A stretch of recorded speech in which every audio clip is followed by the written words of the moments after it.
I'm going to show you exactly how to identify precious rubies hiding in ordinary-looking rocks. The same technique that helped me pull an $800 ruby from what looked like worthless gravel just last month. You'll learn the 3 telltale signs that separate million-dollar rubies from red glass, the secret weight test that instantly reveals genuine corundum, and the household item method that costs less than $5 but works better than expensive gem testers. Before you start your next rock-hounding adventure, you need to know these insider identification techniques that most amateur prospectors completely miss. Here's what professional miners don't want you to know. But before we dive in, if you're serious about finding diamonds and other precious stones, make sure to subscribe and hit the bell icon, because I share advanced prospecting techniques every week that most hunters never learn.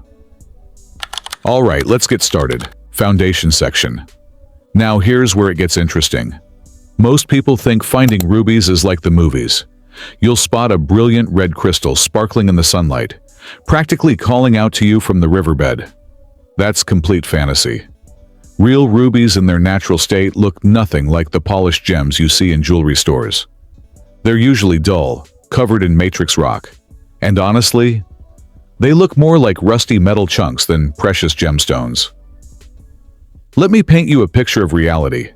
Last summer, I was working a creek bed in North Carolina that's produced some spectacular rubies over the years. I spent 3 hours sifting through gravel, examining every red rock I could find. Red jasper, garnets, even pieces of brick that had washed downstream. Everything except rubies. Then, I picked up what looked like a chunk of dirty, brownish-red concrete. It was heavier than it should have been, had a weird glassy shine when I wiped off the mud, and something about it just felt different. Unlike what most people think, rubies aren't rare because they're hard to find geologically. They're rare because 99% of people walk right past them without a second glance. The ruby-bearing rocks I'm about to show you are sitting in creek beds, old mining areas, and even construction sites across North America. But they're disguised as ordinary metamorphic rocks that most people would use for landscaping. That chunk I found? After proper cleaning and testing, it turned out to be a 12-carat ruby crystal with excellent transparency. Not gem quality. It had too many inclusions for jewelry, but worth about $240 to a collector. The point is, I almost threw it back because it looked like construction debris. Here's what most people don't know. Rubies are actually corundum, the same mineral that forms sapphires. The only difference is the trace chromium that gives rubies their red color. This means you're looking for aluminum oxide crystals with a hardness of 9 on the Mohs scale, second only to diamonds. That's why the weight test I'll show you later is so crucial. Professional prospectors know that ruby-bearing areas follow specific geological patterns. These gems form in metamorphic environments where aluminum-rich rocks get subjected to extreme heat and pressure over millions of years. The secret is recognizing the host rock formations that create these conditions. But there's something even more important than knowing the geology. It's understanding what these rocks actually look like when you find them. Forget those glossy photos in mineral guides. Real ruby-bearing specimens are weathered, fractured, and often embedded in schist, gneiss, or marble matrix. They might show just a hint of red, or sometimes no red color at all, until you break them open. Here's the part that surprises most people. Many valuable rubies appear almost black or dark purple in natural light. The classic pigeon blood red that collectors prize is usually only visible when you hold the stone up to strong light or examine it under magnification. That's how you'll miss 90% of genuine rubies if you're only looking for bright red stones. The telltale sign that you're in ruby country isn't finding rubies themselves. It's recognizing the indicator minerals that form alongside them. Mica, feldspar, and especially red garnets often appear in the same geological formations. Before you find your first ruby, you'll likely encounter these companion minerals that signal you're in the right type of terrain. Visual identification. First, you have to understand what you're actually looking for. All you have to do is memorize 3 key visual characteristics that separate rubies from every imposter. The metallic adamantine luster is your first clue. Even when rubies are rough and weathered, they maintain a distinctive glassy to metallic shine that's completely different from regular red rocks. Hold the specimen up to sunlight and rotate it slowly. Genuine corundum produces flashes of light that seem to come from deep within the crystal structure, not just surface reflections. Adamantine luster is that brilliant, almost diamond-like shine that seems to come from inside the stone rather than just bouncing off the surface. It's distinctly different from the greasy luster of garnets, the vitreous luster of quartz, or the dull, earthy appearance of jasper. Even when a ruby crystal is covered with weathering products or embedded in matrix rock, you'll usually see flashes of this adamantine luster on fresh fracture surfaces. Now, here's where it gets technical but simple. Real rubies show pleochroism. They change color slightly when viewed from different angles. A genuine ruby might appear deep red from one direction and slightly purplish red from another. Glass, plastic, and most imposters maintain the same color regardless of viewing angle. Hold your suspected ruby up to a window with good natural light. Slowly rotate it while watching the color carefully. A genuine ruby will show slight color variations, maybe shifting from pure red to slightly orange red, or from red to purplish red. Synthetic rubies and glass imitations maintain exactly the same color from all angles. The weight difference is dramatic. Corundum has a specific gravity of 4.0, which means it's significantly heavier than most red rocks you'll encounter. Pick up a suspected ruby and compare it to a piece of quartz or granite of similar size. The genuine article will feel noticeably denser. A piece of quartz has a specific gravity of about 2.65, while granite averages around 2.75. That means corundum is about 50% heavier than these common rocks. When you develop a feel for this weight difference, you can often identify potential corundum just by picking it up. Here's what experienced prospectors look for. Natural rubies rarely occur as perfect crystals. They're typically found as hexagonal barrel shapes, tabular plates, or irregular chunks embedded in metamorphic rock. The crystal faces might be frosted or etched, but you can often still see the underlying hexagonal symmetry if you look carefully. Understanding crystal morphology is crucial because it helps you distinguish rubies from similarly colored minerals. Red garnets form cubic crystals. They'll show square or rectangular cross-sections rather than hexagonal ones. Spinels form octahedral crystals, which look like 2 pyramids stuck together. Only corundum forms those characteristic hexagonal barrel shapes. Professional miners know that color zoning is common in natural rubies. You might see bands of lighter and darker red, or even sections that appear almost colorless. This irregular coloration is actually a good sign.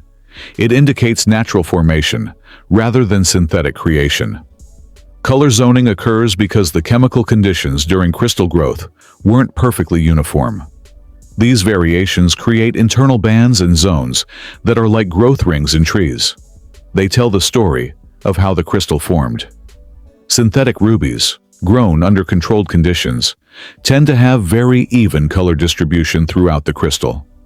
Location strategy. Wait until you see what happens next. I'm going to show you exactly where these ruby-bearing rocks hide in plain sight.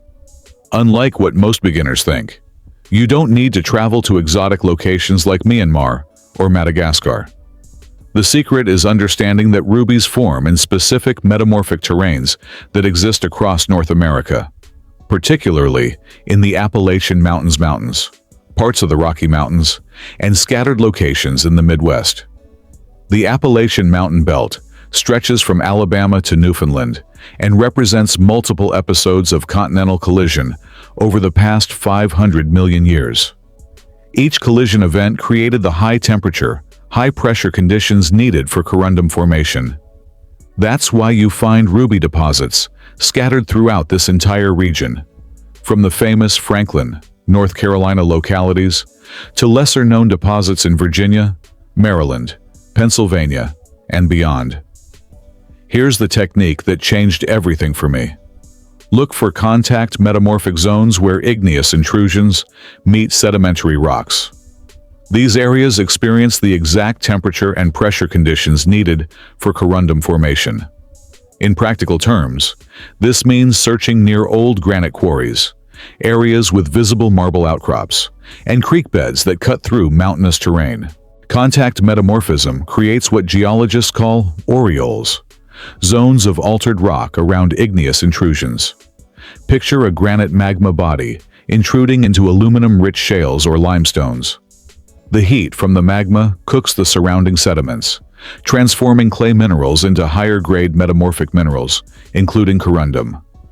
These contact zones are often exposed in road cuts, quarries, and stream beds, where erosion has stripped away the overlying rock. You're looking for areas where you can see the boundary between igneous rocks, granite, pegmatite, and metamorphic rocks, schist, gneiss, marble. The telltale geological indicators include mica schist formations, especially those containing red garnets. Professional prospectors know that if you're finding garnets, you're in the right geological neighborhood for rubies. Look for rocks with visible mica flakes. That silvery, sparkly appearance indicates the metamorphic environment where corundum can form. Red almandine garnets are particularly important indicator minerals. They form under similar pressure-temperature conditions as corundum and often occur in the same rock units. When I'm scouting new territory, I spend time collecting garnets first. If I find good garnets in a creek bed, I know to search more carefully for corundum in the same gravels. But does that mean you can find these gems anywhere? Not exactly. You need 3 specific conditions: aluminum-rich source rocks, like clay-rich sediments, extreme metamorphic conditions, high temperature and pressure, and chromium-bearing minerals to provide the red coloration. This combination is why ruby deposits cluster in specific geological provinces. Here's what most people don't know. Many productive ruby locations are actually secondary deposits, places where weathering has broken down the original metamorphic host rock and concentrated the durable corundum crystals. Creek gravels, alluvial deposits, and even some construction gravel pits can yield rubies that eroded from distant mountain sources. Secondary deposits are often more productive for amateur collectors because the corundum crystals are already liberated from their host rock. Instead of having to break apart tough metamorphic rocks, you can focus on examining loose crystals that weathering has already freed. The best locations for beginners are public rock hounding areas in North Carolina, Franklin area, Montana, Rock Creek, and parts of Georgia. These locations are legally accessible and have documented ruby occurrences, though most finds will be industrial grade rather than gem-quality stones. The Franklin, North Carolina area is probably the most famous ruby location in North America. The geology here involves Precambrian metamorphic rocks that have been extensively intruded by pegmatites. Multiple episodes of metamorphism created the conditions for corundum formation, and subsequent weathering has concentrated the crystals in modern stream beds. Practical methods. This is the technique that will make or break your ruby hunting success. I'm going to show you exactly how to extract and test potential rubies, using tools that cost less than $20 total. First, you have to master the basic extraction technique. When you spot a potential ruby embedded in host rock, don't try to chip it out immediately. Instead, examine the surrounding matrix for natural fractures or weathered zones. All you have to do is follow these fractures with a small flat blade screwdriver or old chisel, applying gentle pressure to split the rock along its natural weak points. Start by cleaning off surface dirt and vegetation so you can see the actual rock structure. Look for existing cracks, fracture planes, or areas where weathering has weakened the matrix rock. Position your chisel parallel to the suspected crystal, not pointing directly at it. You want to split the matrix rock away from the crystal, not drive your chisel through the crystal itself. Here's the part that surprises most people. Sometimes the best approach is controlled weathering. If you find a ruby-bearing rock that's too solid to work with hand tools, wrap it in wet newspaper and let it freeze and thaw several times. This natural process will create microfractures that make extraction much easier while minimizing damage to any embedded gems. The freeze-thaw technique works because water expands by about 9% when it freezes. This expansion creates tremendous pressure along existing microfractures in the rock, gradually opening them up. After several freeze-thaw cycles, rocks that seem solid become much easier to work with hand tools. Now, here's where it gets practical. Your essential toolkit should include a small sledgehammer, 2 to 3 pounds, several cold chisels in different sizes, a magnifying glass or jeweler's loupe, a small brush for cleaning, and most importantly, safety glasses. Professional miners never work without eye protection, and neither should you. The small sledgehammer provides controlled force for breaking rocks along fracture planes. Avoid large hammers. They deliver too much impact and can shatter crystals you're trying to preserve. Cold chisels come in various sizes, and you need at least 3 different widths.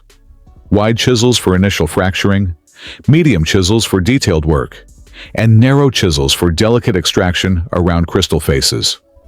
The cleaning technique is crucial. First, you have to remove surface dirt and oxidation that obscures the true appearance of potential rubies. Use an old toothbrush with water to scrub away loose material. For stubborn coatings, experienced prospectors use a mixture of water and a small amount of oxalic acid, wood bleach, but only in well-ventilated areas with proper safety equipment. Proper cleaning can transform the appearance of potential rubies. Iron staining and clay coatings often mask the true color and luster of corundum crystals. Start with plain water and mechanical cleaning. Often that's all you need. For mineral stains and oxidation, oxalic acid is incredibly effective, but it requires proper safety precautions. But there's something even more important than extraction. It's the field testing process. The scratch test is your first confirmation method. Real rubies, hardness 9, will easily scratch quartz, hardness 7, and most other minerals. Carry a piece of quartz with you and test suspected rubies against it. If your specimen doesn't scratch quartz, it's not corundum. Find a sharp edge or corner on your suspected ruby and draw it across a smooth surface of quartz with firm pressure. A genuine ruby will leave a visible scratch in the quartz surface. Always test in an inconspicuous area if you think you might have found something valuable. Here's what experienced prospectors do for immediate field verification. The transparency test with a flashlight. Hold the suspected ruby up to a bright LED flashlight. Genuine corundum will transmit light, even when heavily included, showing an internal glow that's completely different from opaque red rocks like jasper or garnet. This simple test eliminates 90% of imposters instantly. Use a bright LED flashlight or headlamp for this test. Hold the specimen directly against the light source and look for internal illumination. Genuine corundum will glow with internal light, even if it appears dark or heavily included in normal lighting conditions. Advanced recognition techniques. Wait until you see what happens next. I'm going to reveal the advanced identification techniques that separate serious prospectors from weekend rockhounds. The crystal habit recognition is your secret weapon. Professional prospectors know that natural rubies follow specific crystallographic rules. Look for hexagonal symmetry. Even in broken fragments, you can often see remnants of 6-sided crystal faces.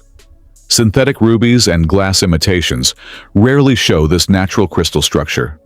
Corundum belongs to the hexagonal crystal system, which means its crystals naturally form with 6-fold symmetry. Look for crystal faces that meet at approximately 60-degree angles. Count the number of faces around the crystal's circumference. Genuine corundum should show 6 faces. This is completely different from the cubic symmetry of garnets or other common ruby lookalikes. Here's the advanced technique that most beginners miss: internal inclusion patterns. Genuine natural rubies almost always contain inclusions, microscopic crystals of other minerals that formed during the ruby's creation. Under magnification, these inclusions tell the story of the stone's formation. Silk inclusions, needle-like rutile crystals, are particularly diagnostic of natural corundum. Inclusion study requires good magnification, at least 10 times, preferably 20 times or higher. Natural rubies contain a whole museum of microscopic crystals, rutile needles, zircon crystals, calcite inclusions, and various other minerals that were trapped during growth. Silk inclusions are perhaps the most diagnostic. These are extremely fine rutile needles that form parallel networks within the corundum crystal. The color saturation assessment separates valuable gem-quality rubies from industrial-grade material.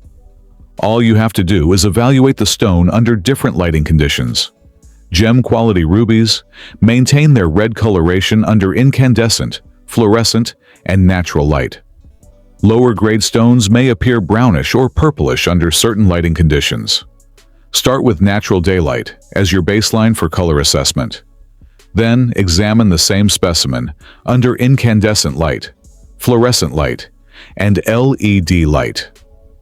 Gem-quality rubies show consistent red coloration across all these lighting conditions. Lower-grade stones often show significant color shifts. They might appear red in daylight, but brown under incandescent light. Professional miners use the specific gravity test for definitive identification. Fill a graduated cylinder with water, note the volume, then add your suspected ruby and measure the new volume. The displacement divided by the stone's weight should equal approximately 4.0 for genuine corundum. This test is more reliable than appearance alone and works even on rough, unpolished specimens. Weigh your specimen on a gram scale. You need accuracy to at least 0.1 grams for meaningful results. Fill a graduated cylinder with water and record the initial volume.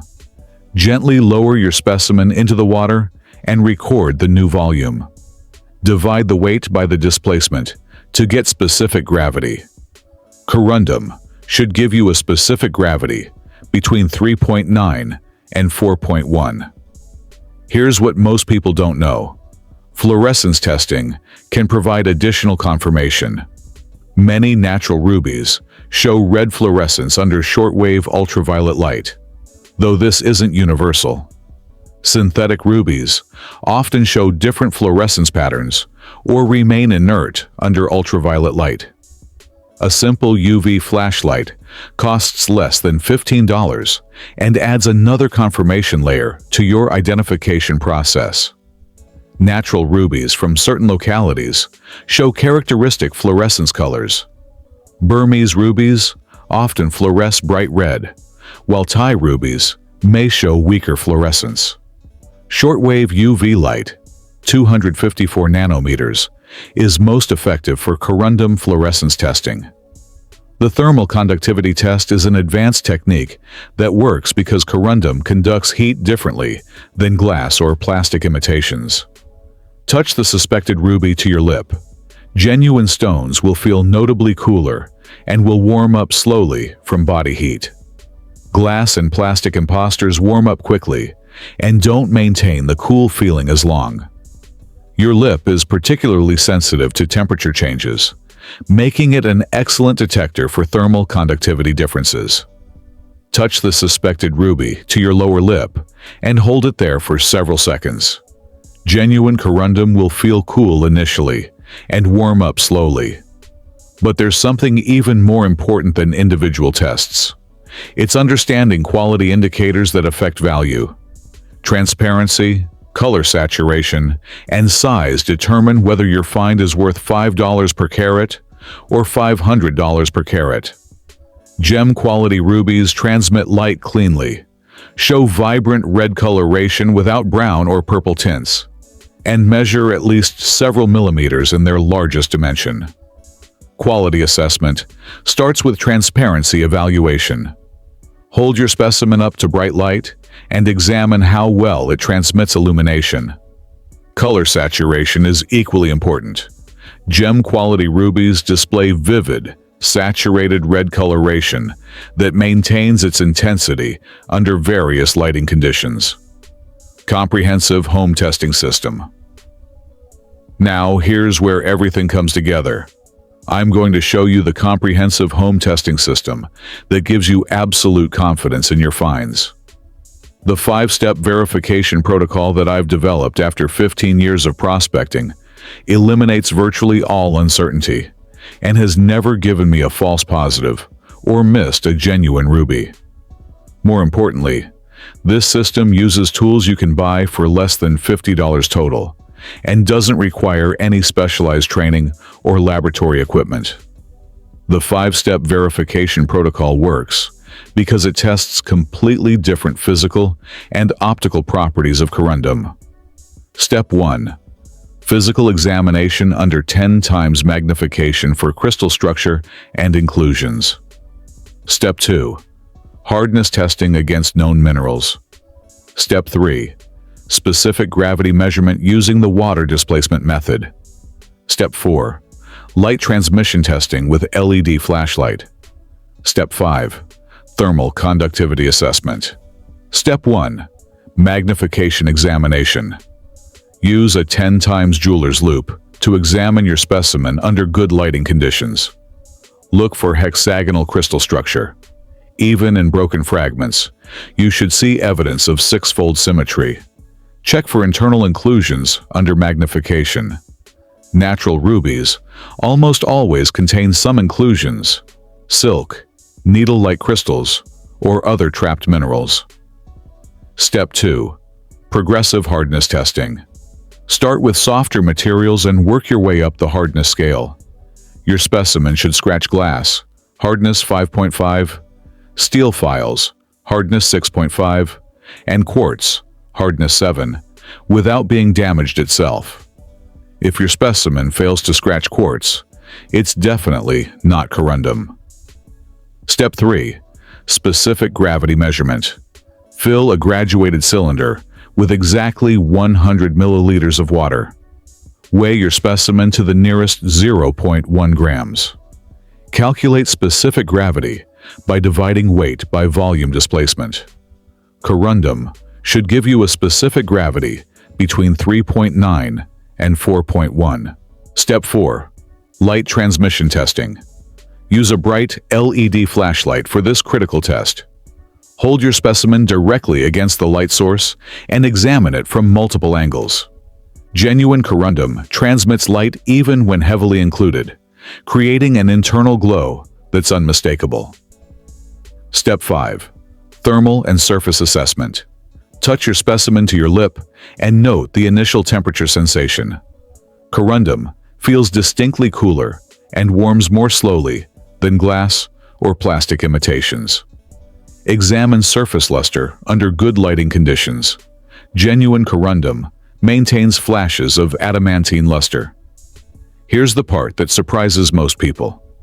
The streak test doesn't work with rubies because they're too hard to produce a streak on porcelain. This is actually a good sign. If your suspected ruby produces a colored streak, it's definitely not corundum. Materials softer than porcelain will leave a colored streak.